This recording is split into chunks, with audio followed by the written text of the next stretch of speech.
श्री शिवाय नमस्तु भीम हर हर महादेव। स्वागत है आपका हमारे चैनल सनातन धर्म का संसार पर। दोस्तों हम सबको पता है कि 2 फरवरी को माघ अष्टमी का बहुत ही प्यारा सा दिन है और ये वही दिन है जिस दिन हमें किचन में खड़े होकर के 7 बार मात्र पानी पी लेने से हमारे घर की चाहे वो कितनी भी बड़ी हो, कितनी भी पुरानी बीमारियां हैं, वो सारी बीमारियां धीरे धीरे करके खत्म जरूर होती हैं। बहुत ही विशेष दिन है, माघ महीने की अष्टमी तिथि है। पूज्य गुरुजी की कथा से सुन के इस प्यारे से उपाय को आपको समझाऊंगा, तो पूरी वीडियो को बहुत ही ध्यान से सुनिएगा, ठीक है। तो माघाष्टमी पे करने वाले 4 बहुत ही सुंदर से उपाय की बात करेंगे जो कि आपके लिए तो अच्छे हैं ही साथ आपके परिवार के लिए भी बहुत अच्छे हैं, ठीक है। चलो सबसे पहले हम लोग उपाय की बात करते हैं जो हम लोगों को किचन में खड़े होकर के करना है। आपको क्या करना है, कल के दिन पूरे सुबह से लेकर के शाम तक के टाइम पे, रात तक के टाइम पे कभी भी आपको जाना होगा अपने किचन में, ठीक है। और किचन में जाने का पर्पस ये है, मकसद ये है कि जहां पे भी आपके घर में किचन में पीने के पानी रखा जाता है, चाहे वो आप आरओ में रखते हो, मटके में रखते हो, परिंदे में रखते हो, बाल्टी में रखते हो, टोटी से लेते हो, जहां पे भी पीने का पानी रखते हो वहां पे जाना है, ठीक है।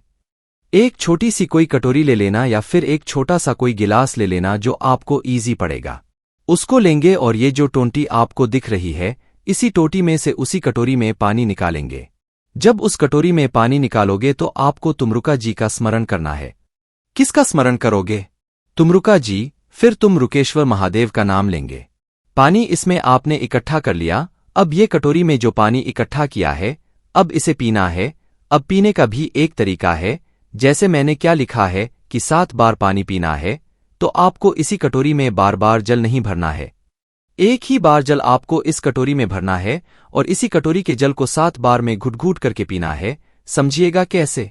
आपने इस कटोरी में जल लिया, अब इस जल को एक बार घुटा तो आपको कुंद महादेव का नाम लेना है। फिर से पानी को घुटा, कुंदकेश्वर महादेव, फिर से कुंदकेश्वर महादेव, यानी कि इसी कटोरी का जो जल होगा वो 7 बार में आपको, और हर बार जब पियोगे तो कुंदकेश्वर महादेव का नाम जरूर लेंगे, ठीक है। इतना मात्र कर लेने से जो भी व्यक्ति कर लेता है, चाहे वो कितनी भी पुरानी बीमारियां हो, कितनी भी बड़ी बीमारियां हैं, धीरे धीरे वो बीमारियां खत्म होना स्टार्ट करती है। जो वो मेडिसिन खाता है, जो वो दवा खाता है, दवा कम होती है, डॉक्टर के पास कम होता है और आप धीरे धीरे स्वस्थ होना शुरू हो जाते हैं। करिएगा जरूर।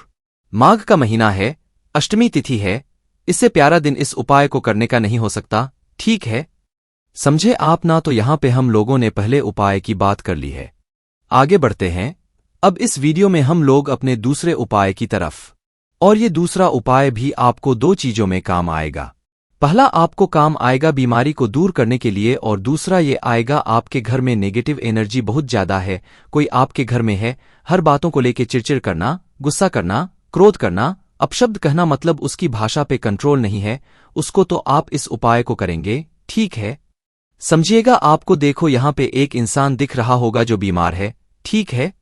आपको क्या करना है, एक तांबे का लोटा लेना, जो आप अपने घर में पूजा पाठ में इस्तेमाल करते हो ना, वही तांबे का लोटा लोगे और उसमें जल भरना, और इसमें कुछ भी डालने की जरूरत नहीं है, सिर्फ पानी होगा, जल होगा, और जो इंसान क्रोध करता है या फिर इंसान बीमार है, उसके हाथों से टच कराएंगे, स्पर्श करा देंगे उस कलश को, ठीक है। कलश को स्पर्श कराने के बाद में आपके घर में जितने भी कमरे होंगे, जितने भी रूम्स होंगे, उन सभी कमरों में कुंदकेश्वर महादेव का नाम लेकर के इस कलश को लेकर के एक बार घूम लेना। वॉशरूम में मत जाना, बाकी हर जगहों पे घूम लेना। फिर आपको क्या करना है, इस कलश को उठाना और महादेव के शिवलिंग के पास जाना। चाहे तो आपके घर में महादेव का शिवलिंग हो तो वहां पे करो, वरना मंदिर में भी कर सकते हो। फेस रखोगे उत्तर दिशा, नॉर्थ दर्शन। अब देखो यहां पे महादेव का हमें नाम दूसरा बोलना है। जब जल चढ़ाओगे महादेव के नाम शिवलिंग के ऊपर, तो यहां पे आपको कुंदकेश्वर महादेव के नाम से चढ़ाना है। कौन से महादेव? कुंदकेश्वर। अब सुनिएगा ध्यान से, कुंदकेश्वर महादेव के नाम से जल को तो चढ़ाओगे, लेकिन जब जल आप इसमें रोकने लगोगे तो यहां पे तुम रुका जी का स्मरण करोगे। जल किसके नाम से चढ़ाओगे? कुंदकेश्वर महादेव। लेकिन को रोकोगे किसका नाम लेकर के? तुम रुका जी का नाम लेकर के जल को इस कलश के रोक लेना, और जो भी इंसान आपके घर में बीमार है या फिर क्रोध करता है, उसको आपको तुमरुका जी के नाम से उस जल को पीला देना है। यकीन मानिए जो इंसान बीमार होगा उसकी बीमारी धीरे धीरे करके खत्म होगी, और जो इंसान आपके घर में बहुत दिनों से क्रोध कर रहा है, अपशब्द बोले ही जा रहा है, उसकी जो क्रोध की क्षमता होगी वो कम होगी, मन उसका शांत होगा। ठीक है, करिएगा जरूर। तो यहाँ पे हम लोगों ने 2 उपाय की बात कर ली है। अब यहाँ पे हम लोग एक बहुत ही छोटे से उपाय की बात करने जा रहे हैं, जो कि इस वीडियो का तीसरा उपाय। क्या क्या इसके फायदे होंगे और कैसे करना है, कब करना है, सब बताऊंगा। लेकिन जल्दी से कर दो वीडियो को लाइक, और अभी तक जिसने भी चैनल को सब्सक्राइब नहीं किया तो जल्दी से हमारे चैनल सनातन धर्म का संसार को सब्सक्राइब करेंगे। ठीक है, समझते हैं इस उपाय को। यहाँ पे स्क्रीन पे आपके बेलपत्र दिख रहा है। तो आपको बता दूं, इस उपाय के सबसे पहले 2 ही फायदे हैं, 2 के अलावा कोई फायदा नहीं है। पहला है, को लेके परेशान हो तो कर सकते हैं, धन संपदा के लिए कर सकते हैं। दूसरा, अगर कर्ज की समस्या बहुत बढ़ती जा रही है तो भी इस उपाय को आप करोगे। ठीक है, समझिएगा। यहाँ पे आपके सामने बेलपत्र दिख रहा है। बेलपत्र यहाँ पे थोड़ा ज्यादा लेना है, कम से कम 7 बेलपत्र तो लेने ही लेने हैं। इससे ज्यादा जितनी आपकी इच्छा है ले सकते हो, बट कम से कम 7 बेलपत्र लेंगे, ज्यादा से ज्यादा आपकी इच्छा। अब ये जो बेलपत्र आपको दिख रहा है, इसी बेलपत्र कि ये जो बड़ी वाली पत्ती आपको नहीं दिख रही है ऊपर, इस पर आपको यहाँ पे लगानी होगी एक बिंदी। बस कुछ भी बोलना नहीं है, किसी देवी देवता का नाम नहीं लेना है। बस उन 7 की 7 बेलपत्र पर एक बड़ी सी बिंदी आपको लाल चंदन से लगा देनी है। जैसे मैंने लगा दिया, आपने भी लगा दिया। अब आप क्या करेंगे, इस बेलपत्र को उठाएंगे और किसी भी देवी माता के मंदिर में जाएंगे। कहाँ पे, किसी भी देवी माँ, चाहे वो माँ जगदम्बा हो, चाहे वो माँ पार्वती हो, माँ दुर्गा हो, माँ काली हो, माँ लक्ष्मी हो, कोई सी भी माता हो पे जाना, और आपके पास में चाहे 7 बेलपत्र है, 11 है, जितनी ज्यादा से ज्यादा आपने ले रखी है, एक एक करके माता के चरणों में उस बेलपत्र को समर्पित करेंगे। और यहाँ पे एक मंत्र भी बोलना होगा। वो मंत्र मैं यहाँ पे लिख दे रहा हूँ, और वो मंत्र है ओम श्रीमः। क्या बोलोगे? ओम श्रीमः। इस मंत्र का स्मरण करके एक एक बेलपत्र आपको माता के चरणों में समर्पित करनी है। जब समर्पित कर दो, माता से विनती करेंगे, हे माँ, हमारे घर धन संपदा को लेके बहुत समस्या है। माँ लक्ष्मी का वास हमारे घर में नहीं होता है। आप कुछ भी ऐसा करें जिससे हमारे घर में माँ लक्ष्मी का वास होना स्टार्ट हो जाए। इस तरीके से प्रार्थना करेंगे और फिर चुपचाप आप अपने घर की तरफ चले आना।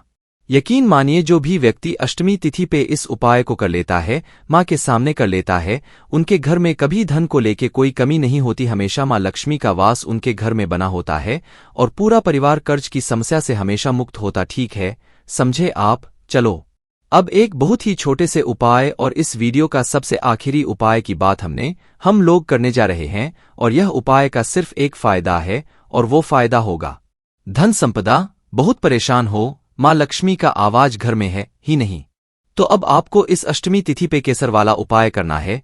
ठीक है, यहाँ पे स्क्रीन पे केसर दिख रहा है।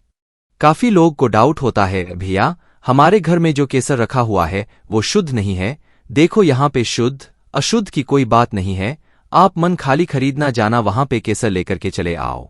इस केसर को क्या करोगे, छोटी सी कटोरी लेना और उसमें पानी डालना और उस केसर को आपको डाल देना है। 20 मिनट तक केसर को उसी जल के अंदर छोड़ देना। छोड़ने के बाद में आपको लेना होगा चावल के 108 दाने। कितने दाने लोगे? 108 चावल के दाने लेना, जो कहीं से खंडित ना हो, टूटे हुए ना हो। जो कटोरी में आपने जल लिया है, जिसमें केसर डाला था, 20 मिनट के बाद में 108 चावल के दाने को इसी केसर डाल देना। ठीक है, डाल दिया। अब यह कटोरी को उठाना और उठाने के बाद में आपको यह उपाय अपने घर में ही करना है, कहीं पे जाने की जरूरत नहीं है। आपके घर में अगर लड्डू गोपाल की फोटो मूर्ति प्रतिमा हो तो वहां पर कर सकते हैं, या फिर भगवान कृष्ण की फोटो मूर्ति प्रतिमा हो तो वहां पे भी कर सकते हैं। जिस कटोरी में आपके जल है, जिस कटोरी में आपके केसर है, जिस कटोरी में आपके 108 चावल के दाने हैं, एक एक चावल का दाना ओम लक्ष्मे नमः, फिर बोल रहा हूं ओम लक्ष्मे नमः, फिर से ओम लक्ष्मे नमः। इस मंत्र का स्मरण करके एक एक चावल का दाना आपको भगवान कृष्ण के ऊपर आपको छोड़ते जाना है। कितनी छोड़ोगे? एक बार में एक ही 108 चावल के दाने को एक एक करके छोड़ेंगे। जब पूरा 108 चावल का दाना छोड़ चुको, प्रार्थना कर लेना, विनती कर लेना कि हमारे घर में धन संपदा को लेकर बहुत ज्यादा कमी है, माँ लक्ष्मी का वास हमारे घर में नहीं होता है। आप कुछ ऐसा करें हमारे घर में धन संपदा बढ़ता रहे। प्रार्थना कर लेंगे और उसके बाद में आपके इस कटोरी में जो भी केसर वाला जल है उसको लेके चले जाना, किसी पेड़ के नीचे डाल देना, यानी किसी के पैर के नीचे ना पड़े। बाद में अगले दिन, यानी जैसे कल अष्टमी है, उपाय को करोगे तो नवमी तिथि पे जो 108 चावल के दाने आपने समर्पित किए हैं उनको उठा लेना और चिड़ियों के लिए डाल देना। माँ लक्ष्मी का वास आपके घर में होना स्टार्ट हो जाएगा। ठीक है, करिएगा जरूर की है। अच्छा, समझाने की वीडियो पसंद आती हो तो लाइक करिएगा। कुछ पूछना है, नहीं समझ में आया तो नीचे कमेंट सेक्शन में पूछ सकते हैं। तो दोस्तों, ये थे पूज्य गुरुजी द्वारा बताए गए कुछ बहुत ही खास उपाय। अगर आपको जानकारी है अच्छी लगी हो तो वीडियो लाइक करिएगा, साथ ही साथ चैनल को सब्सक्राइब जरूर कीजिएगा। श्री शिवाय नमस्तु भीम, हर हर महादेव।